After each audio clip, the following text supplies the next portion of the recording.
Okay, welcome everybody to the first research seminar at the Institute for the term, a bit later than usual since we had some kind of pandemic going on in the beginning.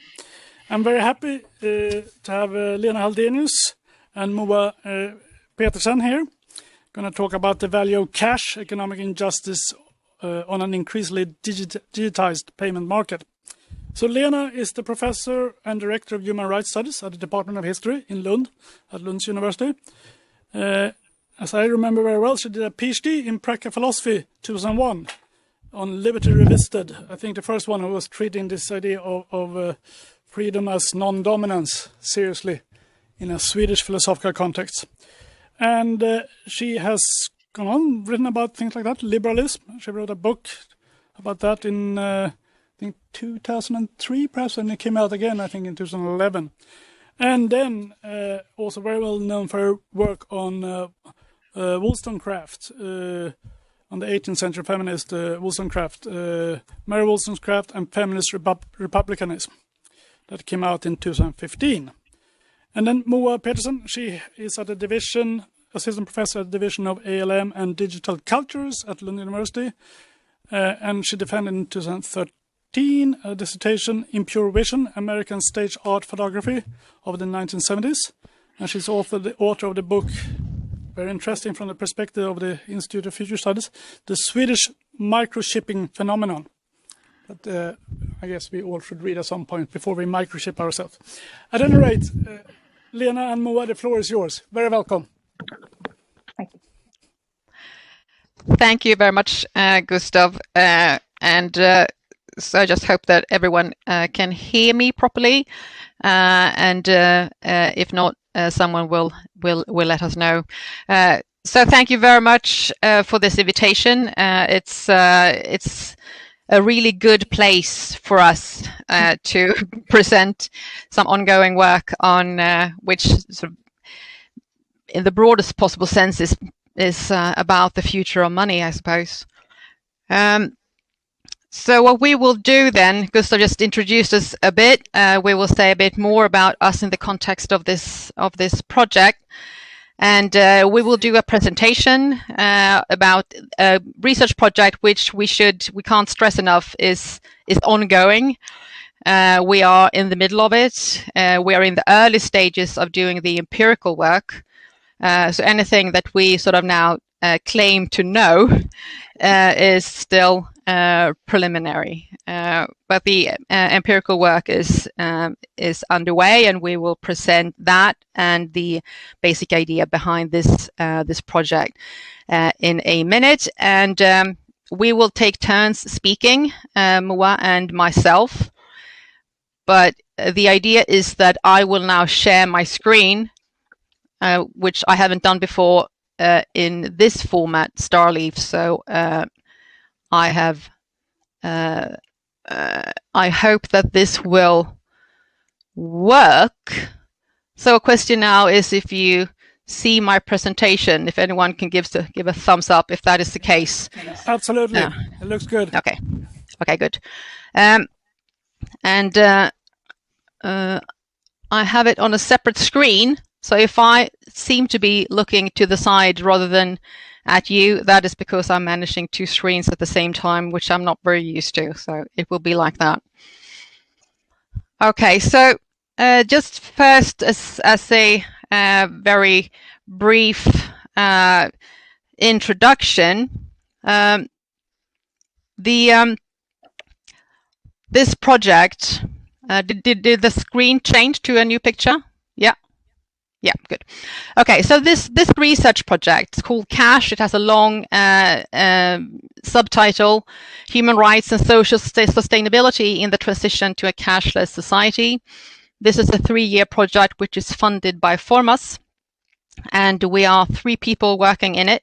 It's myself, Lena Halldenius, and Gustav just said I have my background in practical philosophy. I'm also a lawyer. And I'm now Professor of Human Rights at Lund University, and Human Rights Studies at Lund is a transdisciplinary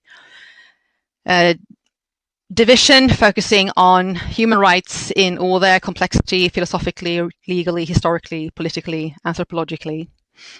I will now let my team partners introduce themselves. Moa? Yeah.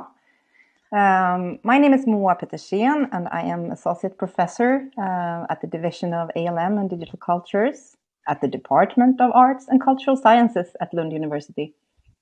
And as Gustav said, I did my PhD in American photography, but since then I've been interested in different kinds of technology, the digital technologies, and the last 7 or so years I've been interested in biohacking, transhumanism, and the microchipping phenomenon in Sweden, which you should read in my book. Yeah. Okay, and also present here today is our invaluable project assistant, Nanna Malmborg Rasmussen. If you would just say a bit about yourself, Nanna. Yeah, of course. My name is Nana. I'm the project assistant. I'm also a past former student, both in bachelor and master in human rights. And you can say that I'm specialized now in this project, but I've also have specialized in migration field and refugee field and something called human rights studies. So yeah, that's a bit about me. Great. Thank you. So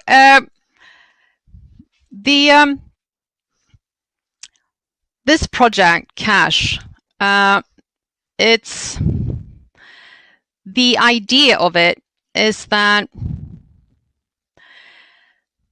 we want to study how transitions in society's way of functioning affects different groups of people, particularly people who are disadvantaged. And so what we are studying, both empirically and theoretically in this project, is the situation of being cash dependent in a society which is increasingly cashless. You might say that this project started with one of those arbitrary sort of incidences. Sometimes it's an everyday sort of situation that sets you thinking on a particular path. For me, it was one early morning in December of 2019 when I was on my way to the bus station to take the bus to work. And at the bus station, I met a young woman who is from Romania and was in Sweden trying to get by through begging in the streets. And she recognized me, and I recognized her because I also often saw her in the neighborhood, sometimes try to talk to her, which was difficult because we didn't share a language. And she saw me and she came up to me, and she had, in one of her hands, she had her plastic bus pass, one of those prepaid bus passes that you load with money and then you use it to pay your fare at the bus, because the buses for a long time ago stopped taking cash payments. And in the other hand, she had a sort of fistful of coins. And she had just been into the convenience store at the bus station, trying to do what she always did, which was to top up her travel card with the coins that she got from begging. But this morning she had been turned away, and she didn't understand why. And she wanted me to explain, which I couldn't, because, as I said before, we didn't share a language. But if we had shared a language and I could have talked to her, I would have had to explain to her that as of that day, she could no longer take the bus in Malmö, which is the city where I live and where she is working. The bus company that runs the regional and local buses in Skåne, the region where we are situated, had discontinued the prepaid top-up card. And now the only way to pay for the bus was with a bank card, or the preferred solution from the bus company's point of view, their own ticket app in your smartphone. So the reality from that day for many people living rough in Malmö and for whom money is cash, there is no other money, it was now virtually impossible to take the bus. There was one possibility, and that was to go to a manual ticket office. That's the only place where you could buy a bus ticket using cash money, and there are 5 such manual customer offices in the whole region. So that got me thinking about the transition that we are currently experiencing and which has only accelerated since then, and how the cashless economy is perfectly normal and ordinary and convenient for most of us. But for some people, and quite a few people actually in our society, the cashless society is not only inconvenient or difficult, but for some it is absolutely impossible and might have the effect of locking people out of the economy. So this was something that I felt as interesting as a philosopher, but also a challenge to a human rights researcher to look into. How do we deal with society's transitions towards digitization in relation to those people who are left behind by that? So that was how it started, and the questions that we are asking is, who is affected and why by society going increasingly cashless? And those of us who live in Sweden know that this is a phenomena which has taken hold and has increased also throughout this pandemic, where more and more stores no longer accept cash as payment, not only on buses and trains, but in stores, in cafes, or even some public services. So who is affected by that, and why or how does it affect them? I put a hint there because that is something that is a focus in our study, is that it is known from before and from previous research and studies that we have looked at, that the strongest indicator of cash dependence is not age, because that is the discussion that we most often see in Sweden. The strongest indicator of cash dependence is poverty. So there is something here about a transition that fits most of us really well, but which is in a possibly quite serious way disadvantaging the socio-economically weakest in our societies. And we wanted to look at that. Who are these groups? We know that there are in research on digital exclusion certain groups identified as being digitally excluded in general, and that is to do with socioeconomic situation, migration status, gender, the rural and urban divide, and age. But we talk much less about the fact that the strongest indicator of digital exclusion in general and cash dependence in particular is poverty. So what we also wanted to do was to talk to these people, those people who live cash dependent lives, and learn from their experiences. And Moa will now talk to you a bit about how we are thinking about that. Yes. So the core material of the study are interviews with individuals from different groups that are cash dependent. And we are not doing these interviews for statistics, but we want to collect attitudes and experiences of people affected by the transition into a cashless society. So by doing that, we intend to create a source of deep knowledge of their experiences. And by analyzing testimonies of how different kinds of disadvantages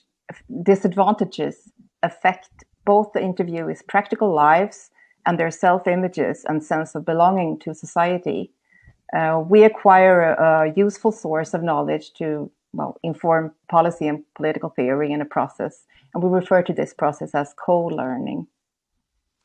And today was the first day that I did field work. And fresh from the field, I can report, I just came home 1 hour ago actually, and I can report that I learned that the most vulnerable are those who are most unwilling to talk to representatives from institutions like the university. But I've had some unbelievably interesting discussions with cash-dependent individuals about the issue that we want to investigate. And also I saw that the interest is very big to share experiences and thoughts on this in general. And I think that confirms the relevance of this project, because it's really affecting a lot of people's life out there. Lena, again. Yes, thank you. So what we also want to do is to think about how the knowledge that we get, what we learn from talking to people who live cash-dependent lives, but also to organizations who work to help these groups of people. And we have done interviews also already with representatives from various kinds of organizations. Nana has done most of those interviews with various organizations who work with migrants, asylum seekers, and people with various kinds of disabilities, etc. So our idea is also that the knowledge that we get from them, the experiences that they share with us, also inform our principles and theories about how we think about economic justice. So this is a sort of second or integrated aim of the project, is to further theories, develop theories about economic justice with a bottom-up approach, where knowledge from empirical studies are fed into the theories about economic, how we think about what is a justice relevant question for economic justice. And we will get back to that further on in this presentation, but just a hint, economic injustice is a phenomena which is much more complex than about income levels and distribution of resources, and we will end up sketching some ideas about how we think that theories about economic injustice can be more complex, but also more in tune with actual experiences of economic hardships.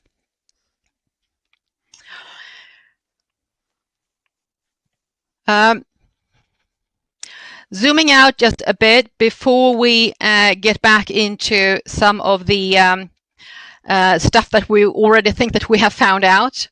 The bigger picture within which this project is situated, Sweden is exceptional in this context, and is therefore a very interesting case to study.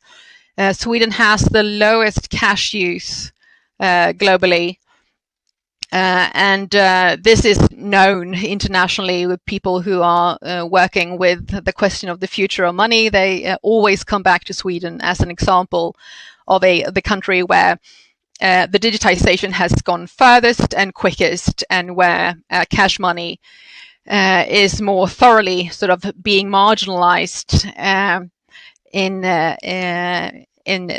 on the payment market, and the pandemic has sped this up further. You see that, all of you, if we walk around town, that more and more stores are going cash free, as we call it. Cafes and stores increasingly no longer accept cash as payment. And in that context, it is also worth noting that this is a development that would have been illegal in many countries, but Sweden is exceptional again in this setting, that there is no legal requirement on store owners, cafe owners in Sweden to accept cash as payment, even though cash is valid tender.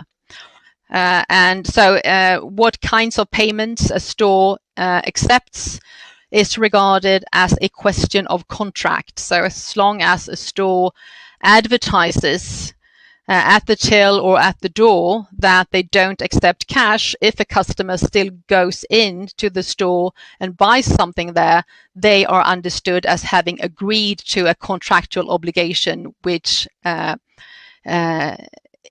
includes that cash is not regarded as payment. So in Sweden, it's a contractual issue. In Denmark, it's not. In Denmark, store owners are legally required to accept cash. There is an ongoing court case in Denmark about that. So that's worth remembering, that the cashless stores all over towns in Sweden would not have been possible unless if there had been a legal requirement to accept cash as payment. So like I said before, and this is no surprise to anybody, for most of us this is practical and indeed the new normal, but it's still the case. This is self-reported, so but Riksbanken, the Swedish central bank, investigates this regularly, and in the latest figures from 2020, 20% of the urban population and 37% of the rural population reported that they could not manage without cash the way society is. Today, of course, as I said, this is self-reported, so what they mean by manage is not obvious, but it is still the case that substantial groups in society do not live cash-free lives and would find it difficult to get by without cash money. And that the reasons for that, who they are and why they are cash dependent and what forms that cash dependent takes, is of course also a very different and part of what we want to find out. I will now leave to Moa again. So Sweden has a self-image, both working as a kind of cultural glue, but also as a marketing selling point. That Sweden is at the forefront of digital technology and digitization, both when it comes to users of technology. Swedes are technology savvy and very digitally literate. They're early adopters of new technology. But also when it comes to innovation and research and application of these innovations and this research, technology has, after all, built much of our wealth. So the optimistic general attitude is no mystery or so. It's been present for a long time and is commonly seen as in marketing of Sweden as a country. You've probably all heard of Stockholm as marketed as the second Silicon Valley of the world and the unicorn factory and so on. And the race towards being the first cashless country in the world is one manifestation both of Sweden's technology optimism, but also of an area where digital exclusion hits very hard. If you can't pay, you really can't live. The digitization shifts the balance of the payment market towards commercial control, but also towards a greater individual responsibility of one's finances. But to be one's entrepreneur works better for some people than for others. And the ones that it works less good for are threatened to be pushed even further out in the margins because they are often belonging to the vulnerable groups. Yes. Okay, so just sort of preliminarily about who is negatively affected by this and why. When we set out to start studying this, of course, we needed to sort of identify what is our target group, who do we need to talk to, and in order to identify that and understand that, we looked at the research and the studies that has already been done, which is not a lot really regarding cash dependence the way we're interested in it. Most of the research that has been done in Sweden about cash and the transition away from cash is done from the point of view of retailers and bank interest, rather than the perspective that we are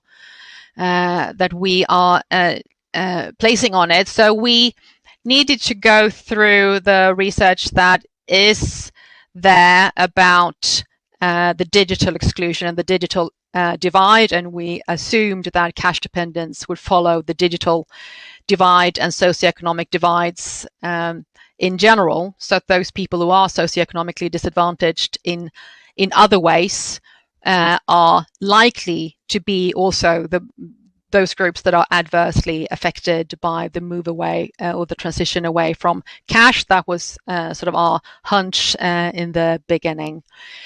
Now, this is also a global observation, so we're not picking this up at random. The Human Development Report in 2019 reported that groups with lower human development have systematically less access to a wide range of technologies. It should also be remembered there that technology or access to new technologies is one of the sort of sub goals in the in the Sustainable Development Goals of the Agenda 2030. So inclusive technologies is part of the global agenda for development. Of course, it is an open question what makes technology inclusive and how inclusive it can be. So indicators of cash dependence are, as judged by pre-existing research on digital exclusion, poverty, disabilities, mental health, migration or refugee status, gender, and we'll get back to in what way gender can be relevant, the urban-rural divide, and age. And we will be focusing on all of these except the urban-rural divide. And that is a choice that we made, that we will do our empirical work, our case study in a city. So the urban-rural divide is worth studying, but it's not included in this project. So sometimes the issue of cash and people's use of cash is framed as a matter of preference, that people like cash money, they feel comfortable using cash money, and so that it's more a matter of unwillingness and sticking to old habits. But the way, from what we have gathered so far, framing this as an issue of being willing or not to get on board the digital train misses the point. Most of the people who are cash dependent really are cash dependent. They use cash out of necessity and not choice. And these include persons who, for various reasons to do perhaps with cognitive capabilities, find it difficult to switch to other kinds of payment, but also persons who just don't have a bank account or lack identification papers, just can't get access to any other way of paying. The British Access to Cash Review was a big review published in 2019, which compares the situation in the UK and Sweden regarding access to cash and also the possibilities to spend cash. In Sweden, I would say the problem is not access to cash, but spending it. And their conclusion tallies with our approach here, which is that the biggest indicator of cash dependency is not age, but poverty. So one sort of idea that we had going into this project, and which is also what we will try to find out more about, not least through talking to people who actually live cash-dependent lives, is what would help them. So, like I said before, there is a lot of technology optimism, and we are not technology pessimists, but there is a lot of faith in the possibility of sorting these things out through more technology and smarter technology. And we remain open, but a bit skeptic there, because if social exclusion and economic vulnerability are the problems that perpetuates cash dependency, then information and technical support and even more smart technology are not the solutions.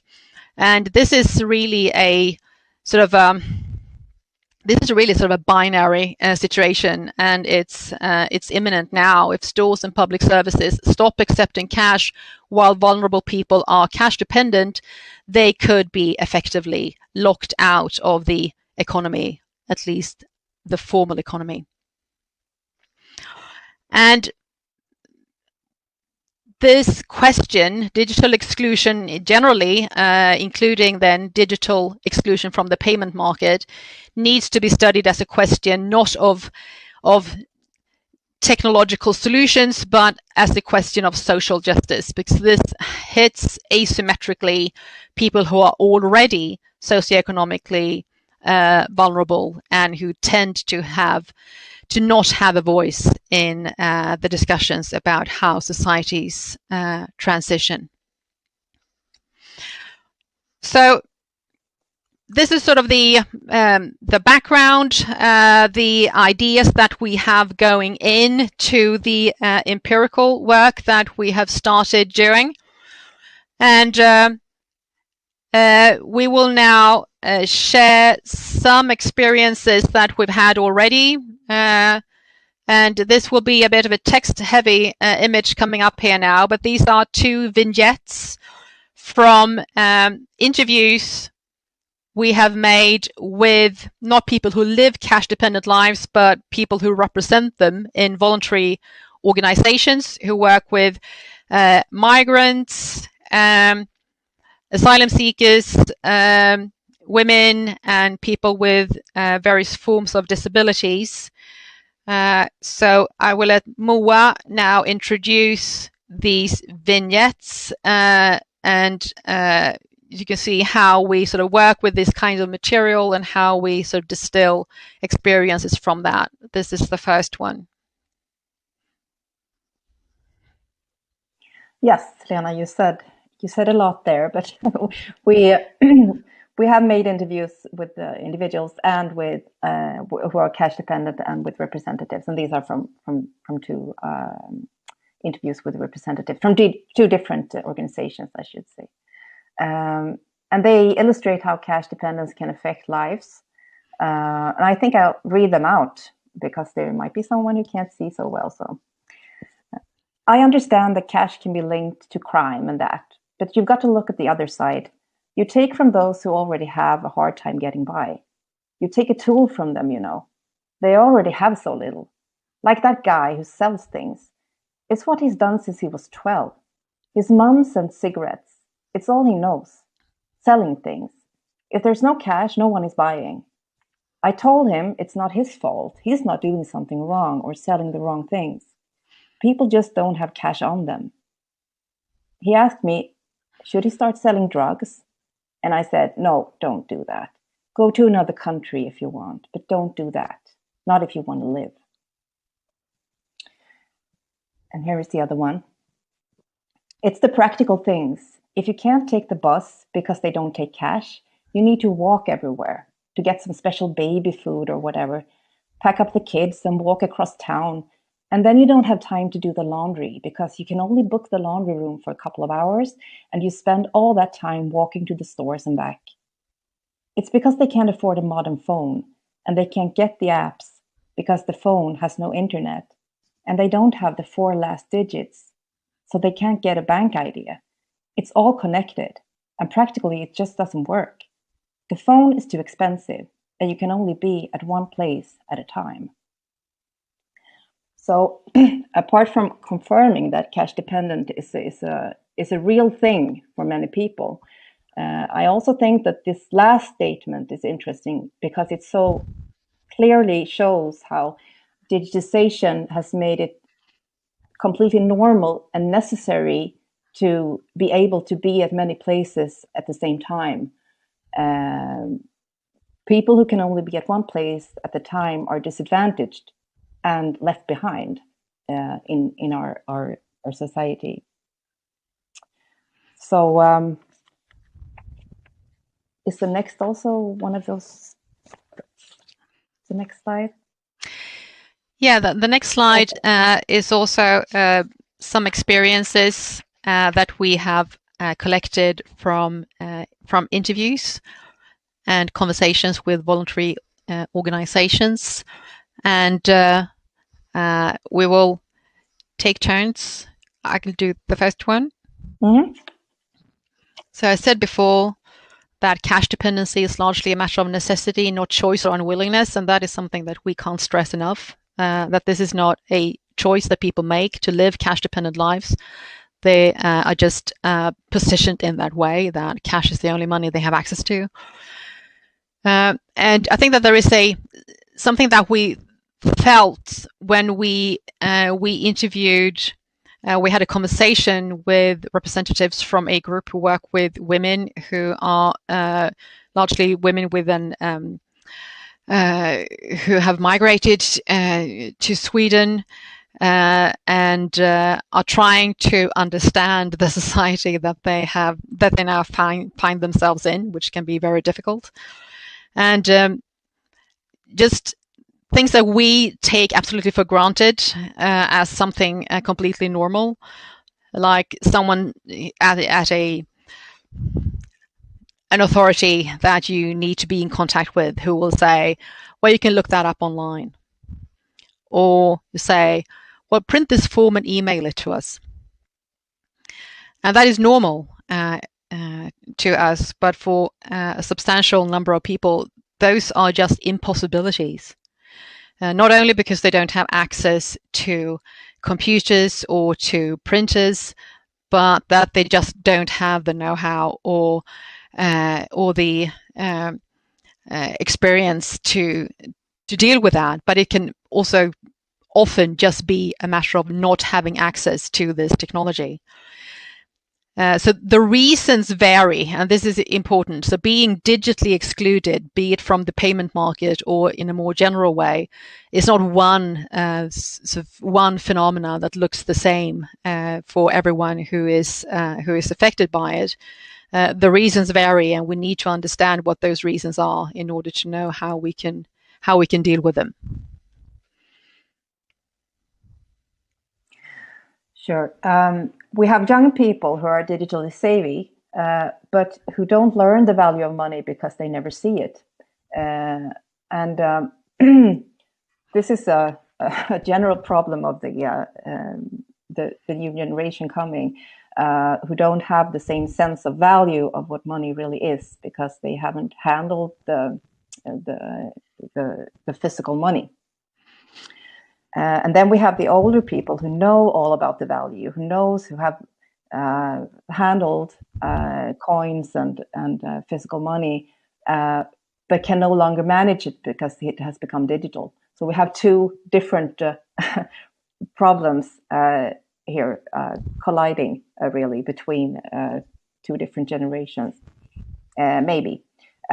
Humiliation and disempowerment is a normal feeling to feel when you know you should know something, or you know something, but you can't carry something out. Yeah. One aspect which we talked to some organizations about who work with women and women's rights is what they called economic violence, and this is not our term; it's this women's organization's own term for what they saw as a fairly common phenomena, which is that women who live controlled lives, who have very little domestic freedom, who are controlled at home. They often also do not have access to their own bank accounts or cards. If they have cards, they don't have access to them. They need to go and ask for it when they need it. So they live in a controlling environment, which includes economic control, and that's worth remembering. That the only money that you can pay without leaving traces is cash money. When all payments are digital, apps or credit cards, all payments leave digital tracks, and this adds to the control that many women live under. That everything they do can be traced and will add to the control that they experience at home. Yeah. There are people who are homeless, who are living in their cars, but they can't pay for parking because it's become digital when you do it through apps or yeah. And so you get parking tickets because you haven't paid, and then you run into debt, and then it just continues. You get deeper and deeper into debt this way. We have heard examples of people who couldn't get to their language class because they couldn't pay on the bus. So they lost their place at the language class, and then they lost their daily allowance. So it's all the, like, it's some really basic daily things that's totally dependent on that you are digital and connected, that we don't think about, but that becomes big effects in these people's lives.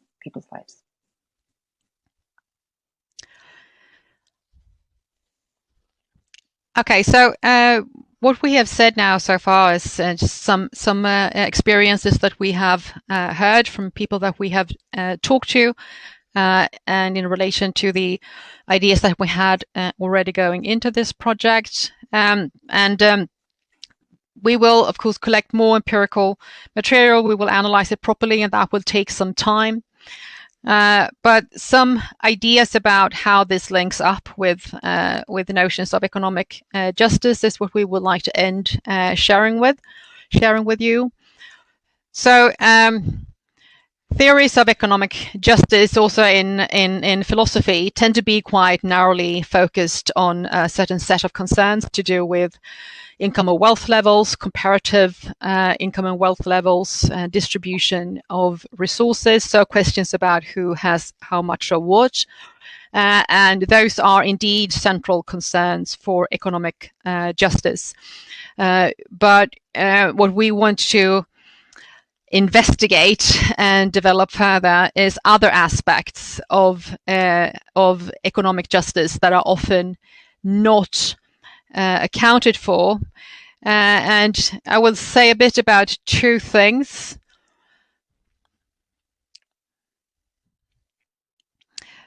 The first thing that we have been thinking about, and which seems already to be corroborated by the empirical experiences that we've had, is that epistemic injustice is a feature of economic injustice. Epistemic injustice, for those of you who are not familiar with that concept, is an idea that is associated with the philosopher Miranda Fricker, who wrote a book about epistemic injustice. And an epistemic injustice is when people who are disadvantaged for social or economic or political or whatever reasons is also discounted as knowers. So their testimony, their ideas, their knowledge, and also their testimonies about themselves and their own experiences is not counted as relevant knowledge. So you are marginalized as a knower in the community in which you live. And this is something that we think is highly relevant to these cash-dependent groups, that their testimony about what it is like to live cash-dependent lives and what kind of economic hardships that creates is not taken as relevant knowledge that should be included in deliberations about a fair and inclusive digitization. So whose testimony about economic hardships counts in the design of markets and the economy is the epistemic injustice question that is relevant to this project about economic justice. And we included a quote there, and this is from one of the interviews that we had with an organization that work with people who have cognitive disabilities of various kinds that affect their ability to pay. They don't think they count. Dreaming is for other people. Another thing that we want to use this project to elaborate is how rights and obligations relate to the circumstances in which people live. So a rights perspective is sort of is crucial for how we think about economic justice in this project. We have sort of a rights perspective on economic justice, but we want to emphasize and we want to study that in more detail empirically. Is what we refer to as rights and obligations having social determinants. Now, the concept of social determinants is familiar from welfare studies, not least questions about health, but has not been integrated really in justice theories or in rights theories.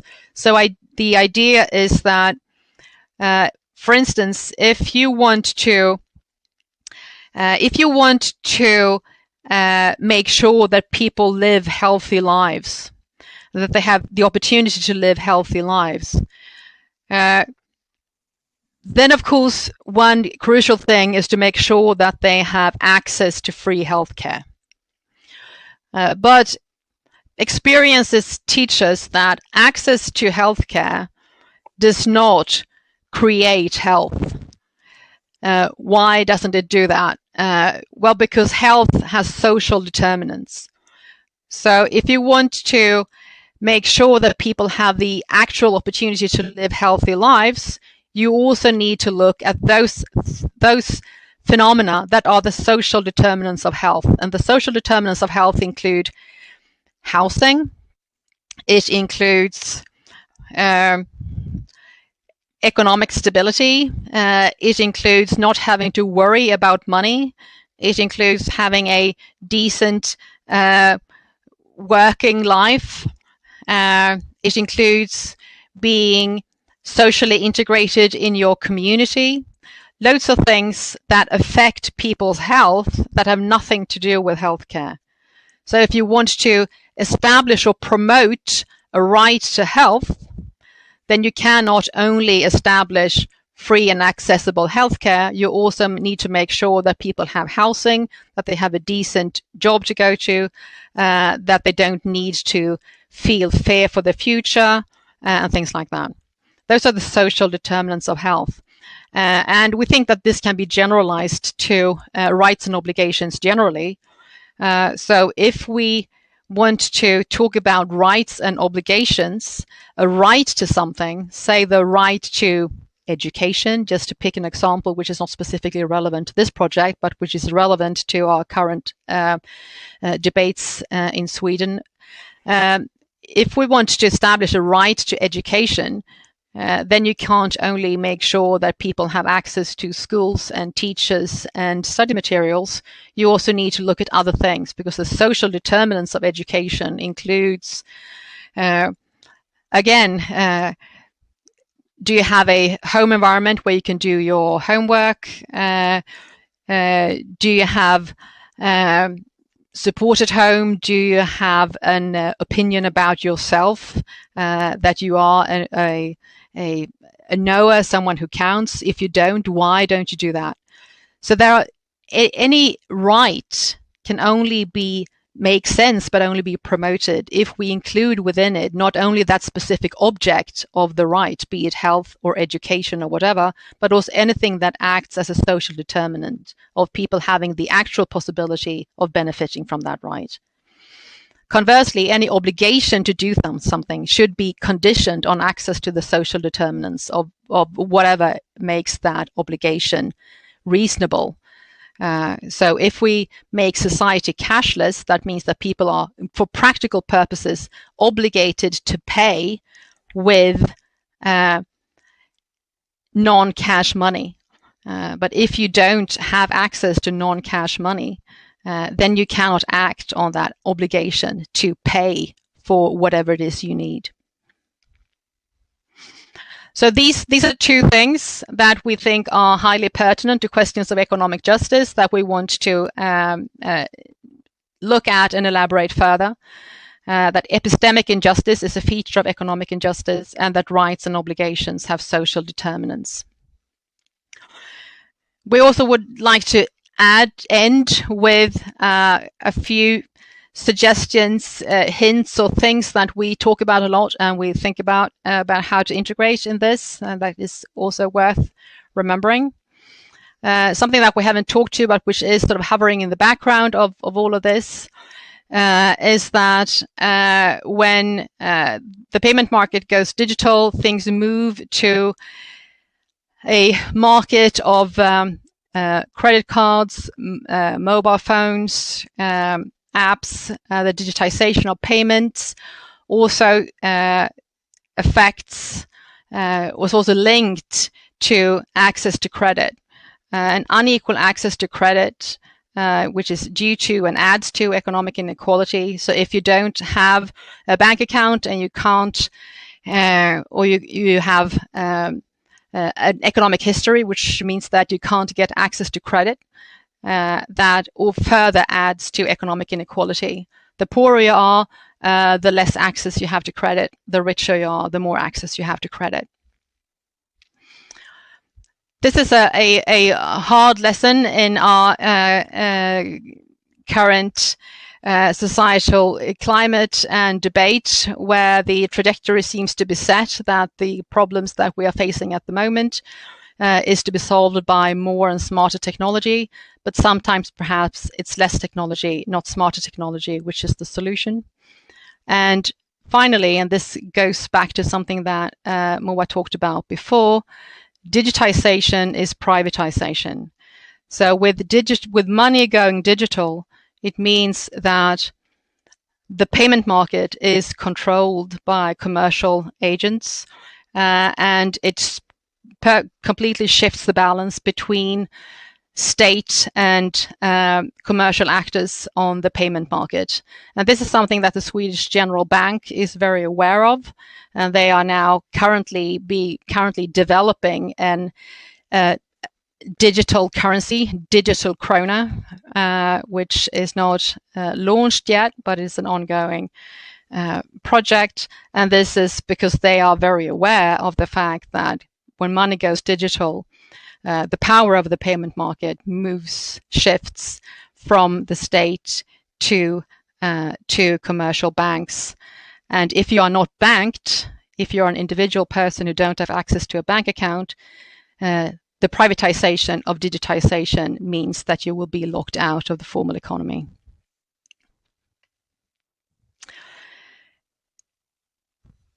That brings us to the end of our presentation, and I would just like to end by saying this, that we have pointed to problems. It's problems that we are studying largely in this project. This is a project about economic injustice rather than economic justice. We are not against the transition to away from cash. We don't have an opinion on specifically on the on that. We are not sort of the supporters of cash. This is a transition that we realize, along with everybody else, it's difficult to stop.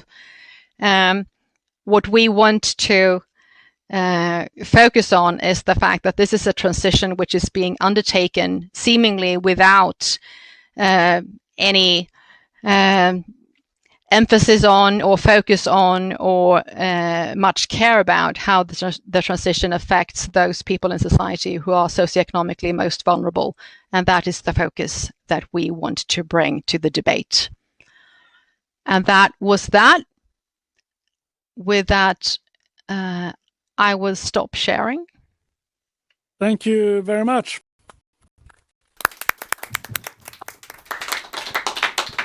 I'm sure there will be many questions. Let me tell you about the question and answer period, since we are both people online and people here. For people here it's very easy, you just put up your hand, but for the people online we use the chat function, so if you want to ask a question you should write it in the chat. And as we are a mix of researchers from different fields, please tell us your area of study too when you write down your question. So write your name and area, for example, Svante Mathematics. And we also allow for follow-up questions. Then you can write follow-up to the person who just asked the question in the chat, and we take the follow-ups before new questions. And when it's your turn to ask a question, I will call upon you and you will put, so to speak, in the spotlight. So let's see where we are with the first. Anna. Is Anna? Anyone else? Okay, so Anna Tillström.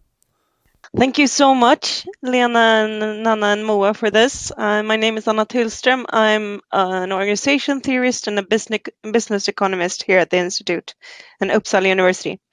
And as I wrote in the chat, like I've been spurring this at the Institute previously, and we had seminars where the issue was primarily addressed by like middle class perspectives or concerns like preppers and elite concerns. I think we had the defense ministry here, and they were very concerned about digital warfare. Like, what if Russia hacks all our banks? What should we do? So I thought this perspective was really nice to have this social injustice and have voices that are not listened to often coming to play. But I have a question about what you think about solutions and policy proposals, because you mentioned the only concrete project I've seen is the e-crown that you mentioned, but it's still a digital solution. It solves some of these problems, but it's still a digital solution that supposes that you possess tech savviness and some technical machinery. So what are your thoughts on that? Are there other policy proposals discussed, and what does less technology mean for you? Yeah. Moa, would you like to go first? You can go first, Lena. Okay.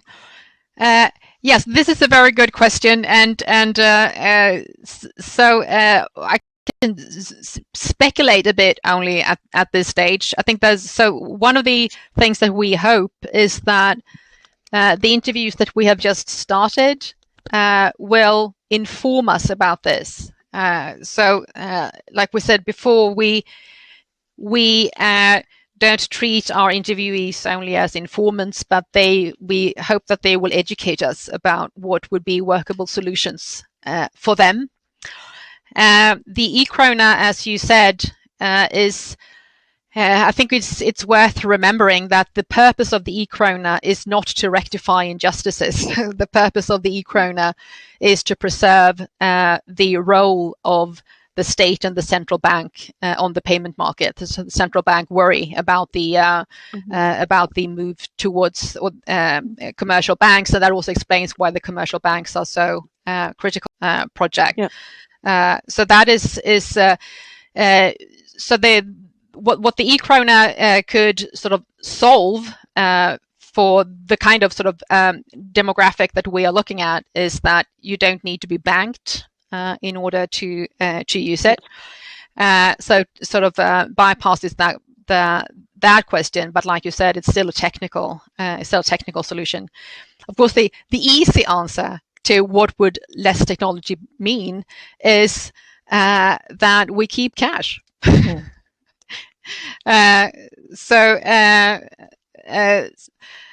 The sort of the future scenario of what the payment market will look like, I think, will have to include a formal payment which is not digital.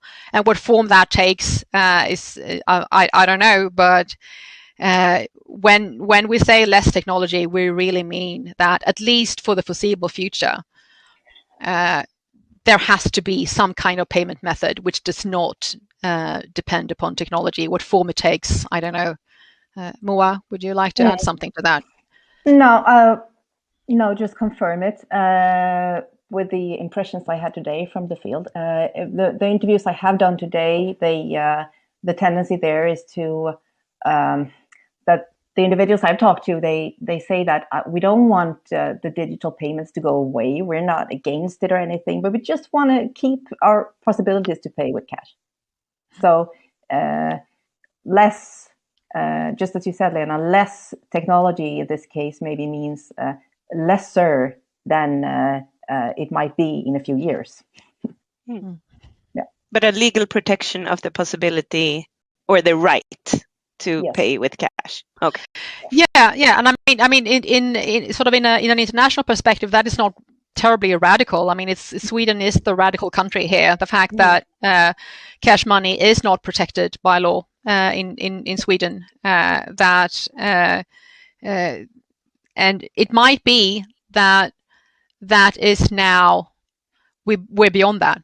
It might be that we're beyond that. I don't know. Maybe we have reached a tipping point where we can't scale back. I don't know. But most countries in the world, there is a legal requirement to accept cash as long as cash is valid tender, and we don't do that, and that is extreme. Thank you. Happy with that, Anna? Yes. Okay. A quick follow-up, just are you looking a bit comparatively into, I mean, you mentioned in other countries you have the right to pay cash, but I mean, there are other things that Sweden also is different. I think, for example, the right to have a bank account in some countries, you have a kind of a bank of last resort. To a certain extent, the post office in France works like that to guarantee that everybody can get a bank account, which might be necessary even if you have cash left. Are you looking into those kind of comparatively and possibilities, how that have been solved in other countries? That is not sort of it's not what we set out to do. It's not in our project plan, but we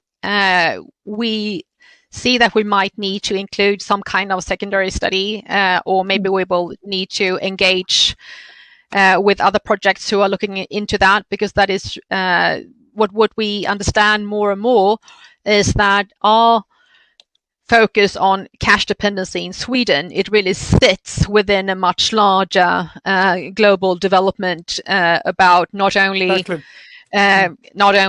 cash use, but the whole sort of payment market is really being transformed. The introduction of cryptocurrencies and this shift between state and commercial control over money, but also the shifting roles of banks, or even what a bank is. Something that we have learned from some of our informants is that there are sort of other kinds of banks, international banks that are what was the name of that bank, Moa? I forgot it just at the moment. Revolut, yeah. So there are sort of new kinds of banks emerging that as competitors to the larger commercial banks, but also sort of shifts a bit what banking is. This is something that we will need to take into account, but it's not our main focus. But we see this as possible spin-off project, and we're thinking about how we might team up with someone else for comparative assessments. There are similar projects we have found out going on in other countries, for instance in Switzerland. I'm sure this is making Anna very excited because she's still here, although she has another appointment. That's very good. Very good. Next question is Julia, I think. Do I need a microphone? Yes, yeah. Use this. Can you hear me? Yeah. Okay, good. Yes. So hi, my name is Julia. I'm a philosopher here. Thank you for your talk. I think it was great. I have one comment and then one question. So the comment is just to show the status of this problem that you're investigating in other countries. So there is this social movement in Spain called I'm Old But Not an Idiot, led by a retired doctor who aims at representing those that are left out by this digitalization of the banking system. And today in the morning, they actually handed in 600,000 signatures to the Spanish parliament with the aim of achieving a law proposal that forces banks in Spain to offer enough non-digitalized services. The government has said today that they are committing to come up with a proposal of measures for banks to offer to their customers, but it's very unclear at the moment what those measures are going to be, and they are not going to be enforced, so they are just recommendations. So relating to Anna's question, I'm not sure how much of that a solution is going to be, but that's there. And then my question was precisely about the epistemic injustice point that you mentioned towards the end. I thought that was very interesting. I was thinking that this is probably a problem for digitalization in general, where the knowledge that some groups of people have is not considered enough, or is just fully disregarded. And so what happens is that there's a threshold that is just too high for some people to conform with. And you mentioned a lot of groups of the elderly, but also intellectually disabled people, illiterate people, who are quite a lot still nowadays in Spain, for example, among elderly people. So the question is, whose knowledge about everyday economic transactions, or what degree of sophistication should we use as a baseline, not to exclude these interested actors? And sorry if this is too long. So I was also thinking about another example that is very pertinent, I think, in Sweden, which is the case of the digitalization of like basic services in the healthcare system. So I'm thinking about the use of like all these websites and apps like 1177 and all these various apps that you're probably familiar with, where you have to check, you actually need to use them if you want to access your journal, your test results, even the COVID passports. So I've seen a lot of people, not just old people, but even myself is struggling sometimes. So I wonder if you could say a little bit more about this epistemic injustice aspect. Yes, thank you for that. We will certainly look up this initiative in Spain. It's exactly those kinds of things that we are really interested in learning about. Regarding epistemic injustice, yes, we think that this is absolutely crucial, and it's so obvious from how the discussion is going that there is sort of a preconceived set of ideas about how this will be solved, and that is the older generation will die off, and the new old generation will be digitally savvy because they know the technology already. So that problem of age will solve itself, and the other problems will be solved by bringing in smarter technology. And so these are sort of preconceived set ideas that are constantly circulated, and it's really the only answers you get if you ask people who are responsible for these kinds of things how they look at the question of inclusion. So the idea that you might actually need to talk to people who are negatively affected by it, doesn't seem to enter the picture at all. And I think that is a very clear indication of the epistemic injustice here, that their experiences are regarded as irrelevant and also as not quite the kinds of things that we want to know about, because it sort of spoils the digital party a bit. So I think that this some things that you mentioned there are really crucial, that the threshold is too high, and that what is the digital literacy that we think is a kind of a baseline is really unattainable for many people, and that is regarded as a problem rather than a fact. And if it's regarded as a problem, then it's that's like these people who struggle with these things are regarded as they are the problem, and that is also what they hear. It is also how they think about themselves. That they are flawed in that respect. And I think that the digital savviness that people sort of just customarily expects of people is unjust in itself. So I'm not sure how much more I can say other than the fact that this might sound a bit, but we really do in this project feel that we are the representatives in a sense in the public debate of people who don't get a word in, people who are not listened to. And if they won't be listened to, then maybe they will listen to us when we speak on their behalf. So that is, we see also the project in itself as a kind of an attempt to rectify economic injustice by speaking for them. Thanks. I also, can I add something? Yeah, of course. I also think it's interesting to see how they themselves reflect on the future, what will happen if this is not solved anyhow.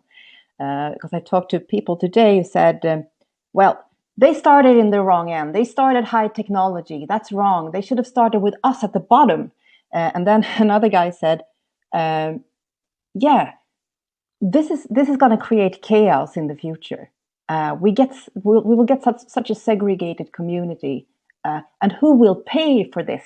I think about that a lot. Who will pay for this later when they want to mend that society again? And I think it says something about how much they reflect over this and the effects of what's happening while we are still at stage one.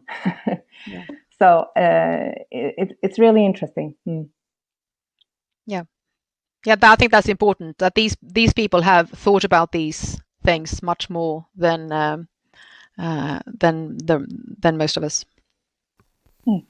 Very good. Then the next question is from Svante. Hello, my name is Svante Linesson. I'm professor of mathematics at KTH here in Stockholm. I'm started being interested in the problems with the cashless society, mostly from a privacy point of view, the big brother aspect of being controlled by the state or by the banks. And I've been pushing this as a political issue, started some 3 years ago. I was fairly public in debates of this kind. But discussing abstract privacy is difficult, and the stories I got back was more of the kind of not big brother, but little brother, or rather family members controlling you via digital means, as one of the examples you had. So I'm very happy that you've included that into your study, because people, and then maybe I should say not only people living with a controlling partner, but also people living with a controlling parent is an interesting point there. I mean, I cannot access the health data for my children when they're 13, but I can still see everything they buy on their account. So that's something you maybe should consider including. Yes. And it's so and I know this is of course as a political thing, this has changed, and I know that in a lot of other countries this aspect that you bring up, and I think it's very good you do so, is the most important aspect. So, for instance, when in San Francisco several years ago, and more recently in Philadelphia and other big U.S. cities, they have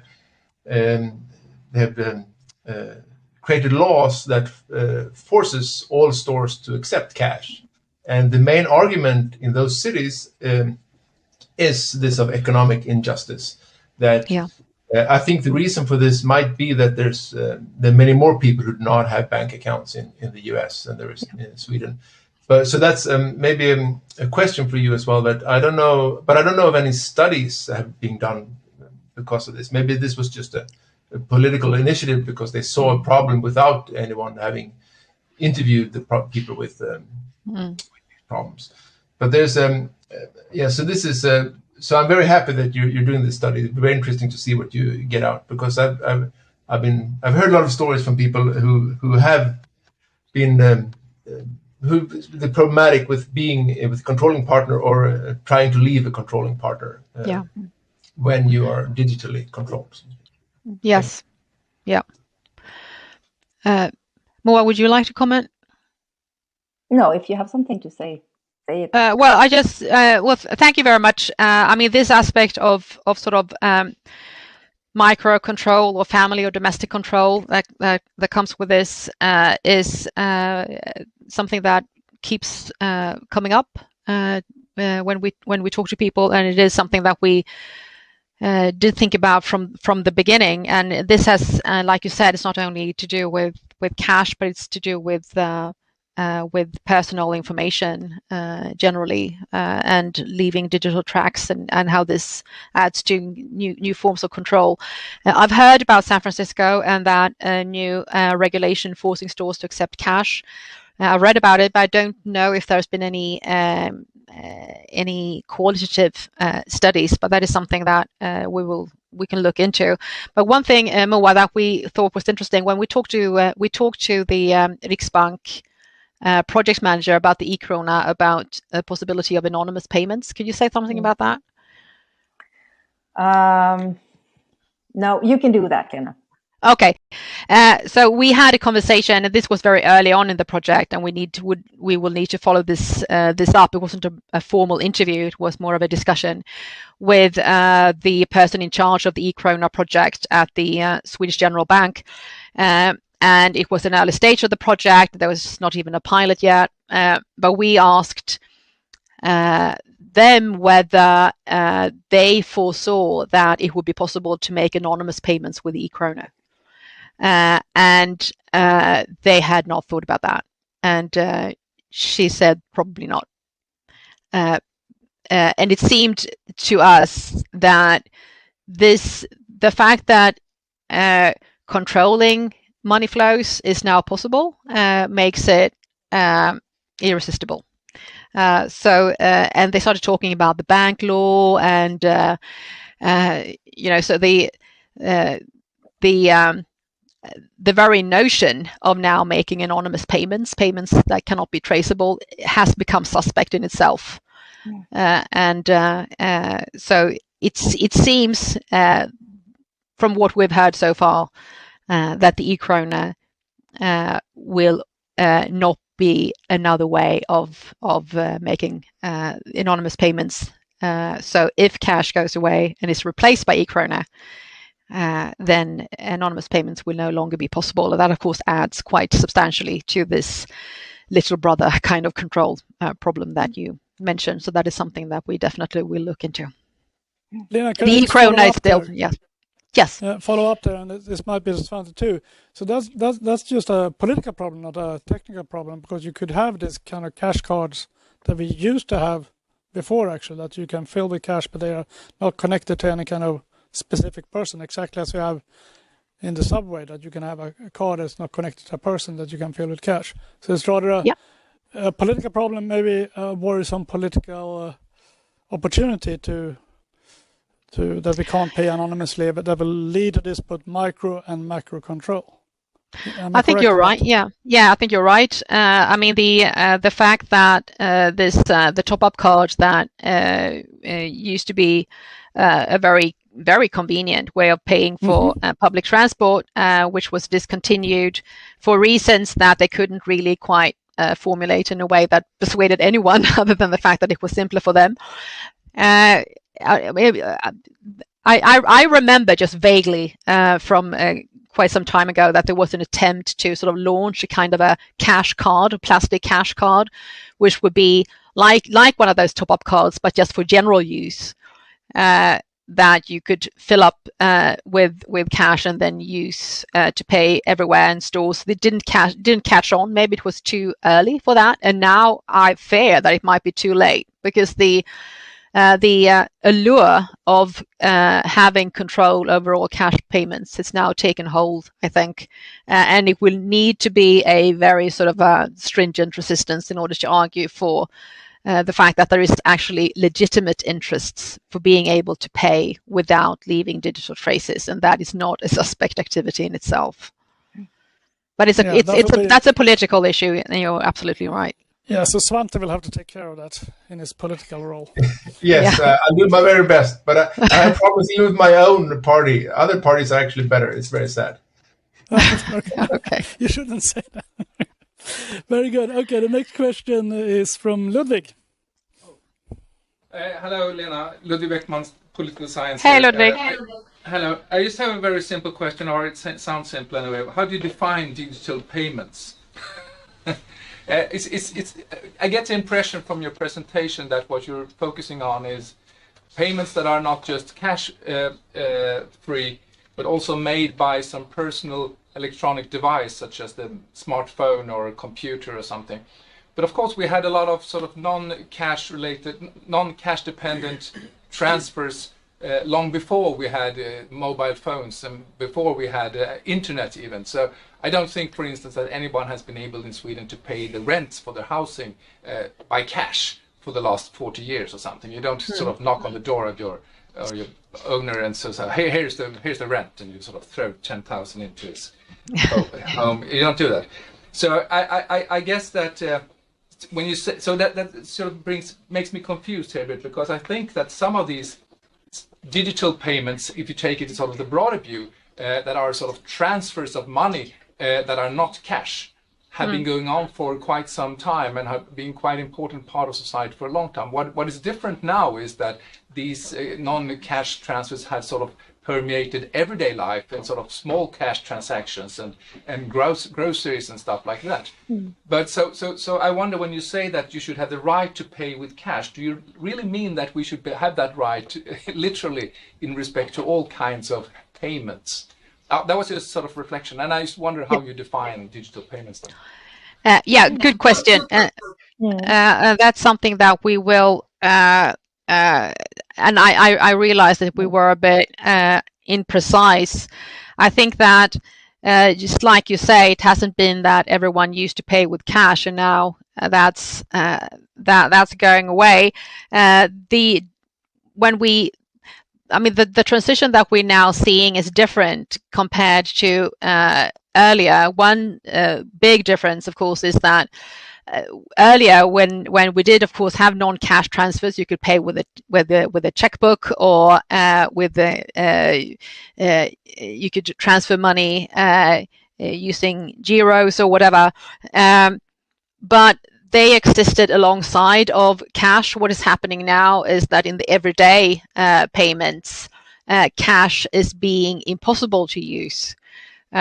So cash is being sort of replaced with a requirement that you are at least banked or possibly digital. That is that is one big difference. And of course, that's, like you said, that affects our everyday payments rather than just, how you pay your rent. So of course we need to be more specific about that, but I think that there are different things going on here in non-cash payments. It's the question of being banked.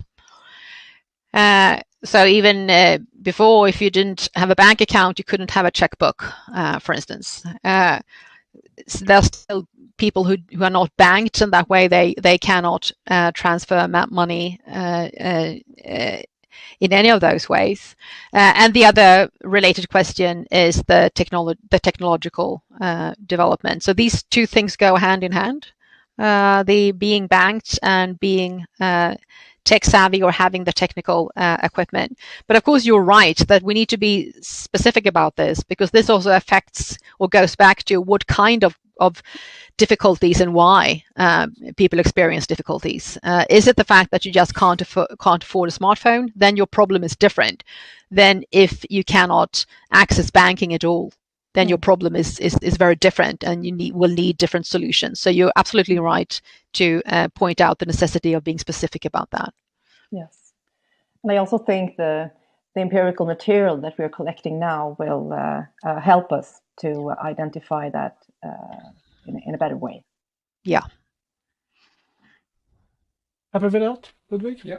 Thanks. Very good. So next question is Emma. A finger. Oh, finger. Sorry. Yeah. Go for it. Yes, it's about the hi Lena, hi, the specificness here. So, because I wasn't sure exactly what the remit is or the boundaries of the project, because at some point, at least initially, it sounded like it's actually about cash-dependent people, right? Who can't perhaps use any, perhaps you don't even have a bank account, right?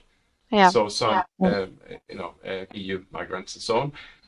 And so that's one issue. But then you add a lot of other issues, right? You even included issues about people who do have a bank account, do have non-cash abilities, but are controlled by parents, friends, or husbands or wives, whatever. And then you got into the privacy issue, so I wasn't sure what are the limits here, because it's quite a lot of issues and a lot of different policy proposals you can consider, right? These different issues. Yes, thank you, Christer. You're right. I think that for us, it also seems like the object of our project is a bit of a moving target for us at the moment. We started very specifically with a question of cash dependence, and people who rely on cash to get by and to buy things and to take the bus or whatever. Started very concretely with that. And then what we discovered is that this is sort of hooked up to other things, and that so I sort of slid a bit from the more specific or more sharp question about living cash dependent everyday lives to how the digitization affects people who are socio-economically vulnerable. So in that process, it might be, and we will have to think about this, that we have sort of reinterpreted what we mean by cash dependence from being, that young woman I met on my way to the bus with a fistful of coins that you couldn't use to buy a bus ticket, to people being cash dependent in a less tangible way, but still in a very sort of way that interferes with their quality of life. I mean, if you are live in a controlling environment, which means that you'd rather not leave digital traces when you pay for things, that is a way of being cash dependent, because the only way that you can make purchases or take a bus ride without that creating a situation of insecurity for yourself is if you can pay in a way that doesn't leave digital traces, and only cash does that. So what is cash dependent has sort of shifted a bit as we have learned new things from people we have talked to. And of course, you are right that we need to be specific about these sort of various components of what cash dependent can mean. Mm. On that point, join me in thanking Lena and Moa for this very interesting talk.